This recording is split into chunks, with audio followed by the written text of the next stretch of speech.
বন্ধুরা, এখন বাজে রাত্রি 9:30 আর বাইরে অলমোস্ট কালবৈশাখীর ঝড় শুরু হয়ে গেছে। তোমাদের তোমাদের বলছিলাম যে আমার অনেক দিন ধরেই ঠান্ডা লেগেছে, কমছে না। দাঁড়াও এক ঝলক দেখাই।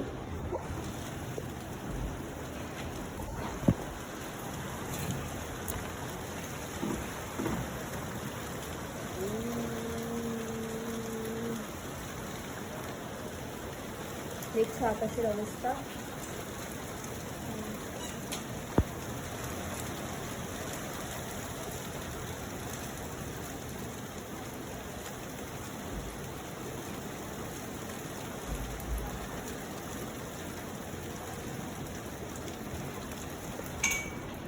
বাইরে কিন্তু সমানে হাওয়া হচ্ছে আস্তে আস্তে, মানে জাস্ট স্টার্টিং।